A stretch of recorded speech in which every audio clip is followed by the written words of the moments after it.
Hello everyone, welcome to the channel road to success. और जैसा कि आप स्क्रीन पर देख सकते हैं, पीजीटी हिंदी टायर 2 का एग्ज़ाम है ये। आज के इस वीडियो में इसी क्वेश्चन पेपर को सोल्व करेंगे हम। Post code 136/12, 137/12, 169/14, 170/14। तो क्वेश्चन पेपर चाहे कोई भी हो, हमें मतलब होना चाहिए उसके सॉल्यूशन से, क्योंकि काफ़ी चांसेस होते हैं कि पुराने पेपर से भी क्वेश्चंस उठाए जाते हैं। तो हम इसी को देखते हैं, क्योंकि ये ऑफलाइन हुआ था एग्ज़ाम, बट अब जो एग्ज़ाम होने हैं वो सब ऑनलाइन होने हैं। लेकिन फिर भी हम इसका सॉल्यूशन देखते हैं। लेकिन जो एक चीज़ इसमें सेम है वो है नेगेटिव मार्किंग। उसका आपको बहुत ध्यान रखना है। 0.25 की नेगेटिव मार्किंग रहेगी। तो स्टार्ट करते हैं। क्वेश्चन नंबर फर्स्ट है, निम्न सूचियों को सम्मिलित कीजिए। इसमें क्या है, आपके रचनाकार हैं और उनकी जो भाषा है वो दी गई। ठीक है, तो सबसे पहले जो दिया गया है वो है दांते। इसका संबंध किससे है?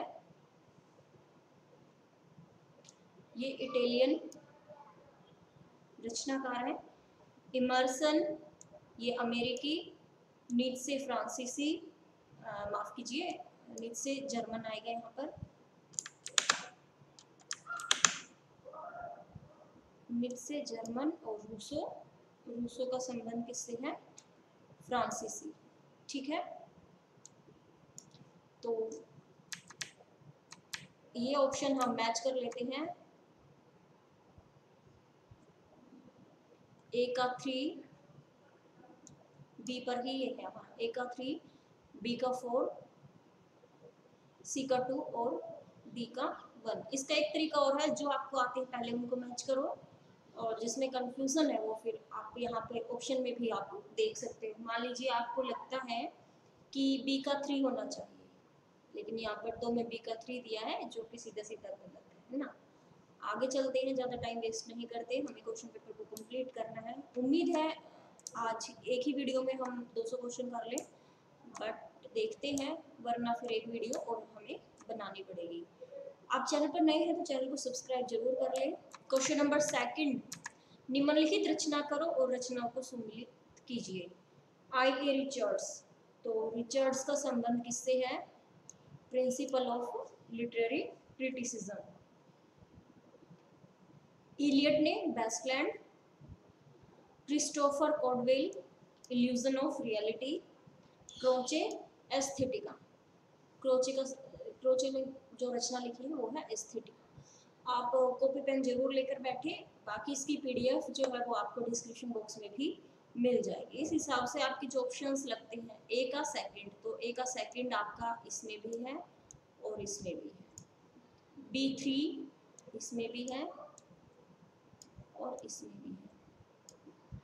C4, सी का यहाँ पर 1 दिया गया है और यहाँ पर 4 दिया गया है। इसमें आपको कंफ्यूज नहीं होना है कि सिर्फ 2 देखे और आपने ए पर क्लिक कर दिया और आप आगे बढ़ गए। यहाँ पे देखिए, यहाँ पे आपका मिसमैच हो रहा है ना। डी आपका अलग चला गया, तो यहाँ पर जो ऑप्शन आएगा वो होगा ऑप्शन डी। डी इसका सही आंसर है। ठीक है, चलते हैं नेक्स्ट क्वेश्चन। उम्मीद है ये वीडियो आपके लिए काफी यूजफुल रहेगा। यूनान का अंतिम काव्य शास्त्री एवं सौंदर्य शास्त्री का महान चिंतक कौन था? यूनान का पूछा गया है यहाँ पर। देखिए, यूनान का अंतिम काव्य शास्त्री और सौंदर्य शास्त्र का महान चिंतक कौन था? तो ये देखिए, ये रचना का नाम है, यूनान का अंतिम काव्य शास्त्री एवं सौंदर्य शास्त्र। इसका चिंतक कौन था? लॉन्जाइन्स। ठीक है, ऑप्शन ए इसका सही आंसर रहेगा। क्वेश्चन नंबर 4, दांते का काव्य सेतु के दांते का काव्य उस सेतु के समान है जो काल की धारा पर बना है और प्राचीन विश्व को आधुनिक विश्व से मिलाता है। ये कथन किसने कहा है? दांते के काव्य के विषय में कहा है कि जो दांते का काव्य है वो उस सेतु के समान है जो कि काल की धारा पर बना है। यानी कि पहले जो विश्व था, प्राचीन विश्व को आधुनिक विश्व से मिलाता है। दांते के बारे में ये कथन कहा है किसने? शैली ने। ऑप्शन सी इसका सही आंसर रहेगा। क्वेश्चन नंबर 5, कालरिज का समयकाल क्या है? ये सीधे सीधे प्रश्न पूछा गया है। ये है 1772 से लेके 1834। गुरु शिष्य का सहीकरण। देखिए, अक्सर साहित्य में देखा गया है कि गुरु शिष्य का संबंध काफी महत्वपूर्ण रहा है, और वहीं से प्रश्न भी उठाया गया है कि कौन किसके गुरु थे और कौन किसके शिष्य रहे। क्वेश्चन नंबर 6 की हम बात कर रहे हैं। प्लेटो, सुकरात, अरस्तु, सिकंदर। देखिए यही चारों को घुमाया गया है। यहाँ पर मतलब है कि प्लेटो गुरु है, फिर उसके शिष्य सुकरात, फिर उसके शिष्य अरस्तु, उसके शिष्य सिकंदर। तो ये जो क्रम है ये एकदम उल्टा है। सबसे पहले सुकरात आते हैं, उनके शिष्य प्लेटो, अरस्तु और सिकंदर। तो ऑप्शन सी इसका सही आंसर होगा। इसके जन्म काल अगर आपको याद है तो इस आधार पर भी आप इसका अरेंज इसको कर सकते हैं। क्वेश्चन नंबर 7, निम्नलिखित में से अरस्तु द्वारा किया गया काव्य भेद नहीं है। यहाँ पर काव्य भेद की बात हो रही है कि कौन सा काव्य भेद अरस्तु ने नहीं लिखा है, यानी कि जो जो रचनाएं अरस्तु ने लिखी है उनमें से कौन सी एक नहीं है, किस काव्य भेद पर उन्होंने अब तक कोई रचना नहीं की है। Comedy, EPIC, tragedy, one act play. तो एकांक की लिखे हैं बिल्कुल, दुखांत नाटक भी लिखे हैं, इपिक भी लिखे हैं। जो भी नहीं किया अरस्तु ने वो कॉमेडी नहीं की। ऑप्शन ए इसका सही आंसर, कॉमेडी भी की है, जो नहीं किया एकांकी, क्योंकि एकांकी नाटक जो है वो किसके हैं, आधुनिक विधा के, है ना, आधुनिक विधा है एकांकी नाटक। तो और ये जो अरस्तु है ये प्राचीन काल के अपने यूनानी शास्त्र या कह सकते हैं पाश्चात्य काव्य शास्त्र के रचनाकार। तो एकांकी नाटक इन्होंने नहीं लिखी, one act play. Option D इसका सही आंसर होगा। क्वेश्चन नंबर 8 पर चलते हैं। कवि का वही तत्व है, माफ कीजिए, कविता में वही तत्व है जो गद्य में है, परंतु अंतर उनकी रचना और संगठन में है। यह कथन किसका है? तो आपको कथन और जो पंक्तियां हैं उससे संबंधित भी एक वीडियो बना दी जाएगी जिसमें महत्वपूर्ण पंक्तियां और उनके लेखक या जो भी रचनाकार हैं उनके नाम दिए जाएंगे। तो ये कथन किसने कहा है? कालरेज ने। कविता में वही तत्व है जो गद्य में है, लेकिन जहां पर अंतर आता है उसकी रचना और उसके संगठन में देखा जाता है। क्वेश्चन नंबर 9, स्वच्छंदतावाद का घोषणा पत्र किसे माना गया है? तो स्वच्छंदतावाद का घोषणा पत्र माना जाता है लिरिकल बेलेट्स को। ऑप्शन ए इसका सही आंसर है। क्वेश्चन नंबर 10, काव्य भाषा के संदर्भ में शब्द चयन को विशेष महत्व देने वाले विद्वान। काव्य भाषा के संदर्भ में शब्द चयन को यहाँ पर ध्यान देने की जरूरत है। काव्य भाषा में जो शब्द चयन होता है उसका बहुत महत्व होता है। ये बात किसने कही है? लॉन्जाइनस ने कही है। ऑप्शन सी इसका सही आंसर होगा। क्वेश्चन नंबर 11 की तरफ चलते हैं। आधुनिक अंग्रेजी आलोचना के जनक किसे माना गया है? आधुनिक अंग्रेजी का जनक जॉन ड्राइडन। ऑप्शन ए इसका सही आंसर है। देखिए मैं तो टाइम की वजह से फटाफट इसके आंसर बता रही हूँ कि टाइम ज़्यादा वेस्ट ना हो। आप लोगों को एग्जाम करते टाइम बिल्कुल ध्यान रखना है, एक्यूरेट हर ऑप्शन पर एक बार नजर जरूर डालनी है, ठीक है? जो आपको आता है इज द बेस्ट, लेकिन ऑप्शन जरूर चेक कर लेने हैं एक बार ताकि गलती की कोई गुंजाइश ना रहे। और ध्यान रहे कि नेगेटिव मार्किंग है 0.25 की, मतलब आपके 4 क्वेश्चन गलत तो एक सही आंसर के भी मार्क्स काट दिए जाएंगे। क्वेश्चन 12 पर चलते हैं। कविता को जीवन की आलोचना किसने कहा है? किसने कहा है? कालरेज ने। कविता को जीवन की आलोचना कालरेज ने कहा है। क्वेश्चन नंबर 13 की अगर बात करें, निम्नलिखित रचनाकारों रचनाओं को सम्मिलित करना है। कार्ल मार्क्स, आपको पता होना चाहिए मार्क्स किसकी बात करते थे? इकोनॉमिक्स से संबंधित है ना, तो द पॉवर्टी ऑफ फिलोसफी से संबंध रखते थे।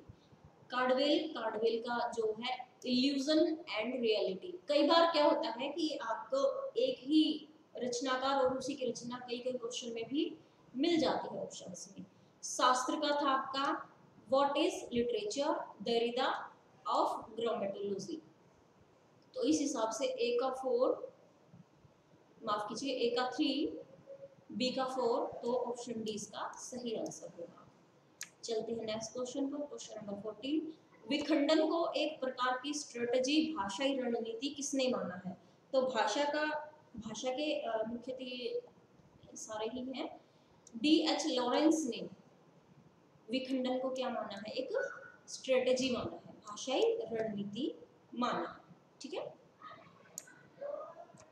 क्वेश्चन 15, जीवन काल के आधार पर कवियों का सही क्रम कीजिए। यहाँ पर आपको पहले भी मैंने बोला था, काफी प्रश्न जन्म काल से संबंधित पूछे जाते हैं, या तो सीधे सीधे उसका जन्म काल पूछ लिया जाता है या फिर कर्मानुसार। तो कर्मानुसार लगाने के लिए भी आपको जन्म काल या उनका जो समय है वो पता होना चाहिए। जॉनसन सबसे पहले आते हैं, फिर ड्राइडन, सैमुअल जॉनसन। देखिए ये बेन जॉनसन है, यहाँ पर कंफ्यूज नहीं होना, और ये सैमुअल जॉनसन है, विलियम वर्ड्सवर्थ। ऑप्शन डी इसका सही आंसर होगा। क्वेश्चन नंबर 16, प्रकाशन काल की दृष्टि से कार्ल मार्क्स की रचनाओं का, अब यहाँ पर देखिए ध्यान देने की बात है, वहां पर रचनाकारों का कालक्रम था और यहाँ पर एक पर्टिकुलर रचनाकार की रचनाएं उठा दी गई है और उनका क्रम बताना है कि सबसे पहले कौन सी पब्लिश हुई थी, प्रकाशित हुई थी, उसके बाद कौन सी, उसके बाद कौन सी। तो इसमें एक फायदा ये भी आप ले सकते हो कि आपको एक क्वेश्चन पूछ लिया कि कार्ल मार्क्स की कौन सी रचना है या नहीं है, तो इनमें से भी एक रचना मिल सकती है। आपको पता है ये चारों ही रचनाएं कार्ल मार्क्स की हैं, और अलग से प्रश्न या तो मैच में पूछ लिया जाए या अलग से पूछ लिया जाए कि कार्ल मार्क्स की कौन सी रचना है या नहीं, तो यहाँ पर भी आप थोड़ा सा श्योरिटी पा सकते हैं कि आप कंफ्यूज ना हो उस चीज में। तो इसका जो सही आंसर है, poverty of philosophy, the communist manifesto, Das Kapital और civil war in the France. तो ऑप्शन सी इसका सही आंसर है। चलते हैं क्वेश्चन नंबर 17 पर। अस्तित्ववाद के प्रवर्तक कौन है? अस्तित्ववाद के प्रवर्तक हैं सोरेन किरकेगार्ड। जर्मन कला और साहित्य चिंतक नहीं है, जर्मन के कला साहित्य के चिंतक नहीं है, कौन है? शिलर। ठीक है। अब आपको ये देखना है कि ये अगर जर्मन से संबंध नहीं रखते तो किससे रखते हैं, ये आप कमेंट बॉक्स में लिखेंगे अगर आपको पता है, वरना सर्च कीजिएगा। क्वेश्चन नंबर 19, इनमें से मनोवैज्ञानिक चिंतक नहीं है। फ्रॉइड मनोविज्ञान से संबंध है, एडलर मनोविज्ञान, मैक्डूगल। जो ग्रेबिल मार्शल है ये मनोवैज्ञानिक चिंतक नहीं है। ऑप्शन बी इसका सही आंसर रहेगा। Question number 20, doctor Nirmala Jain ने पेरिप्सुस का हिंदी अनुवाद किस नाम से किया है? ठीक है। तो इसका जो सही आंसर है, उद्दात के विषय में। ठीक है। पेरिप्सुस का हिंदी अनुवाद क्या है? उद्दात के विषय में। गुरु के अध्यापन से मंदबुद्धि भी शास्त्रों का ज्ञान प्राप्त कर सकता है, किंतु काव्य रचना के लिए प्रतिभा का होना अनिवार्य है।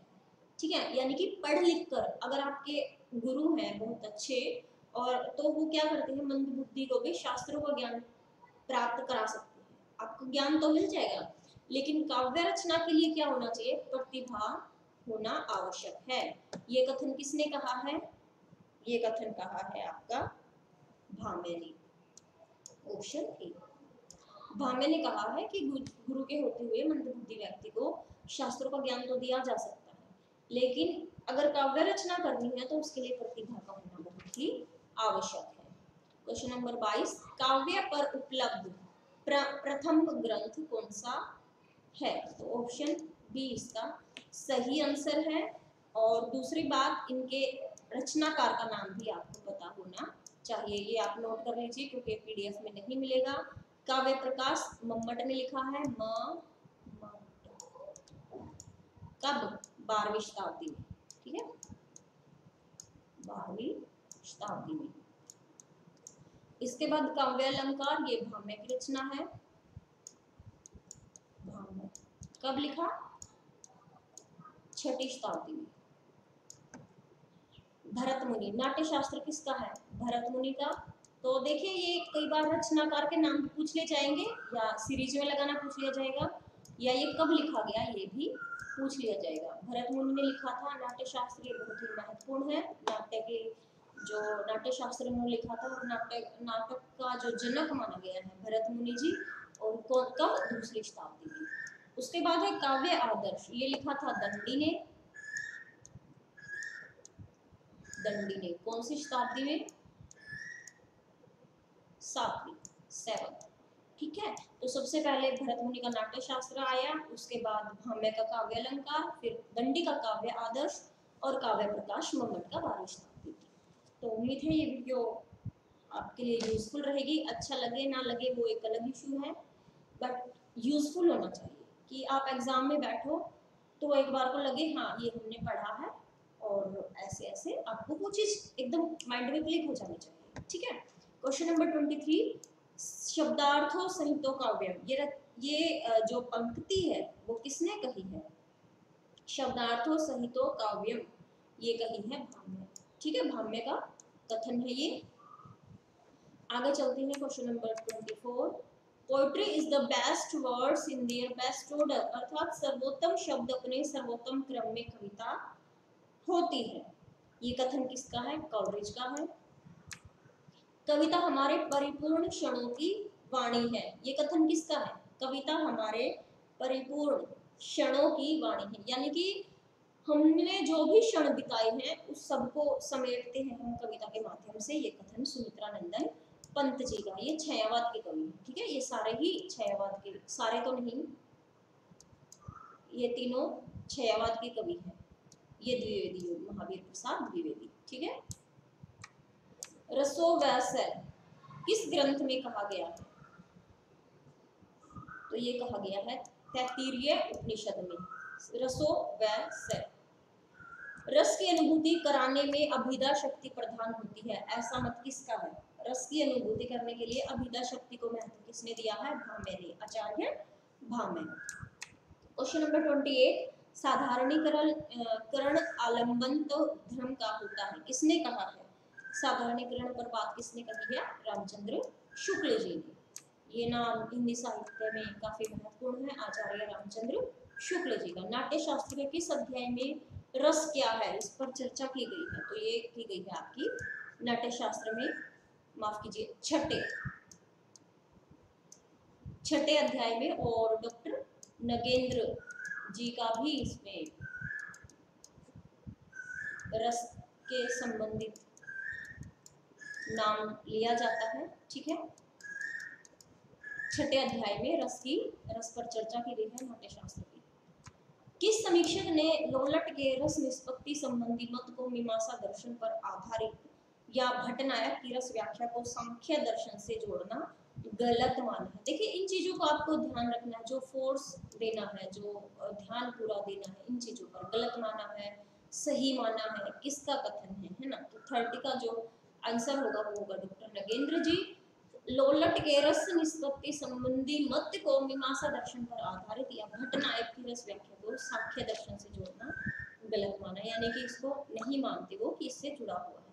संचारी भाव कौन सा नहीं है?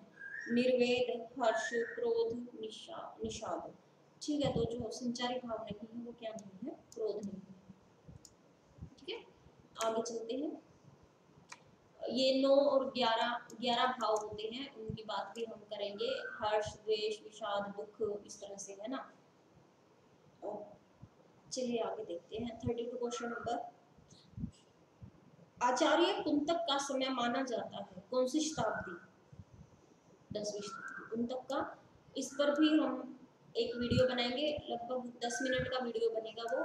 सभी आचार्य को उनकी शताब्दी, जन्म शताब्दी के आधार पर, समय के आधार पर हम उसमें डालेंगे। रस यदि काव्य की आत्मा है तो ध्वनि काव्य शरीर को बल देने वाली प्राण शक्ति अवश्य है।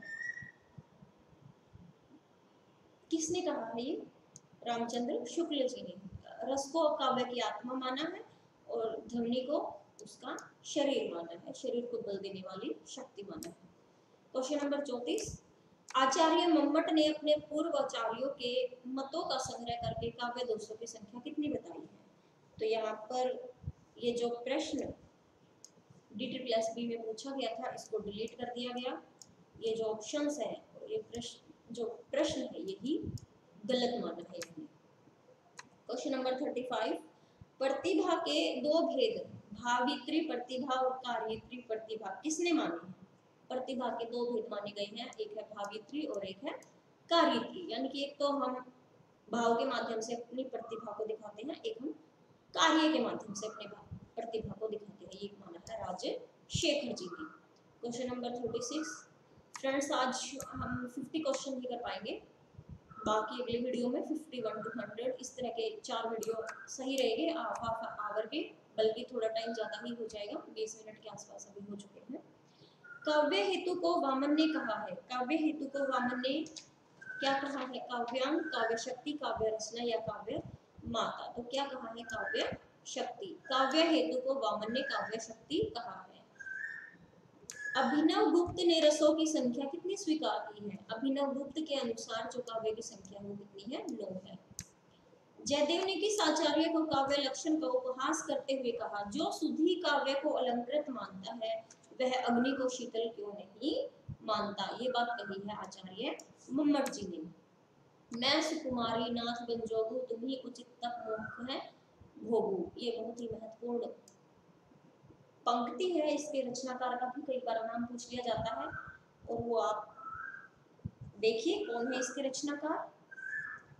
प्रश्न यहाँ पर इसमें अलंकार पूछा गया है, तो ये जो अलंकार है यहाँ पर ये है काकु वक्रोक्ति।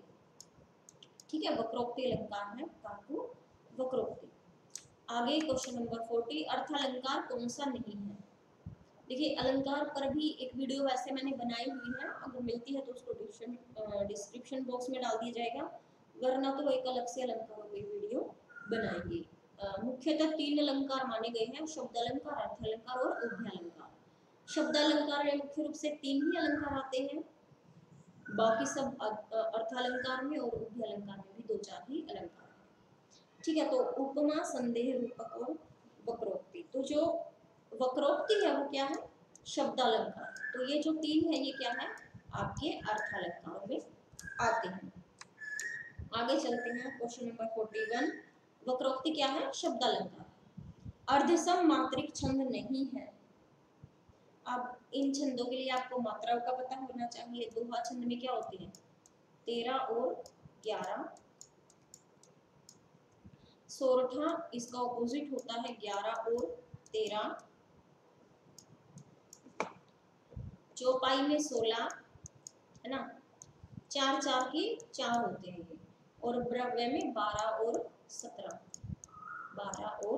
7। ठीक है, तो इस हिसाब से अर्ध सममात्रिक छंद नहीं है। कौन सा नहीं है? तो चौपाई जो छंद है वो अर्ध सममात्रिक नहीं है ये। ठीक है, आगे चलते हैं। काव्य गुणों को परिभाषित करते हुए काव्य शोभाया कर्तारो धर्मा गुणा, किसने कहा कि जो काव्य गुण है उनको परिभाषित किया है कि जो काव्य गुण होते हैं वो शोभा बढ़ाते हैं, धर्म गुण, और उसके आधार पर ये कहा है विश्वनाथ जी, माफ कीजिए विश्वनाथ नहीं, आचार्य वामन का कथन है। ऑप्शन बी इसका सही आंसर होगा। ठीक है, ऑप्शन बी।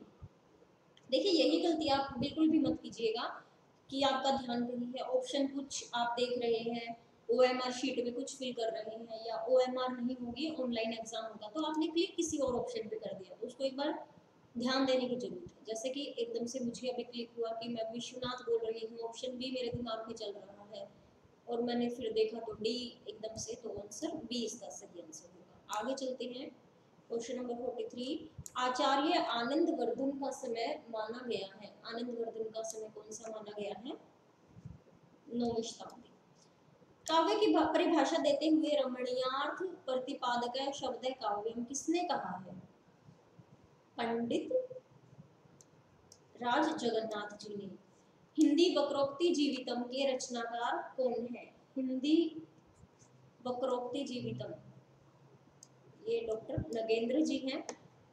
ठीक है, कुछ चीजें यहाँ पर आपको शायद नहीं लगे, उनको नोट डाउन कर ले, ताकि फिर से अगर बाय चांस एग्जाम में पूछ ली जाए तो आप कंफ्यूज ना हो। आनंद वर्धन ने रीति के स्थान पर किस शब्द का प्रयोग किया है? मार्ग शब्द का। रीति को क्या माना है? मार्ग माना। Question number 47। किस आचार्य ने रस निष्पत्ति की व्याख्या में चित्र तुरंग न्याय की बात कही है? चित्र तुरंग न्याय की अवधारणा की है, ये है आचार्य शंकु। आचार्य क्षेमेंद्र के गुरु थे। आचार्य क्षेमेंद्र के गुरु कौन थे? आचार्य क्षेमेंद्र के गुरु थे अभिनव गुप्त जी। ऑप्शन बी इसका सही आंसर है। काव्य अलंकार के सूत्र ग्रंथ के रचनाकार हैं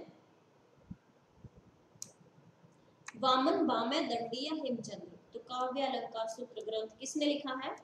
वामन जी ने। क्वेश्चन नंबर 50, निम्नलिखित रचनाकारों के रचनाओं को सुमेलित कीजिए। बलदेव उपाध्याय, विश्वनाथ प्रसाद मिश्र, गुलाब राय, शिवदान सिंह चौहान। देखिए, काव्य के रूप, आलोचना के सिद्धांत, वांग्मय विमर्श और भारतीय साहित्य शास्त्र। तो विश्वनाथ प्रसाद जी, सबसे पहले तो सीधे सीधे हम देखते हैं ऑप्शन में शिवदान सिंह चौहान। अगर आपको एक रचना भी याद है ना, कि एक रचना भी आपको ध्यान में है कि किसने क्या लिखा होगा, तो आप इजीली कर पाएंगे। तो सबसे पहले आप देखिए शिवदान सिंह चौहान, इनका संबंध मुख्य मुख्य आलोचना भी इन्होंने की है, तो ये हो जाएगा आपका आलोचना के सिद्धांत। गुलाब राय जी की काव्य के रूप,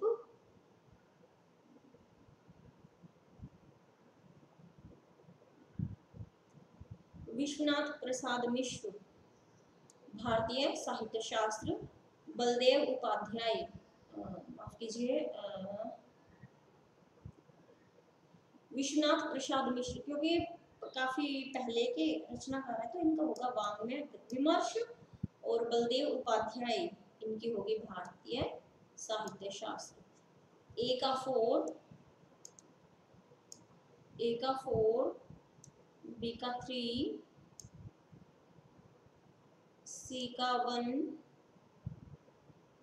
और डी का 2, तो डी और सी का 1, ठीक है ना। तो इस हिसाब से हमें देखना है, पहले पे सी पे फर्स्ट 2 ऑप्शन में है,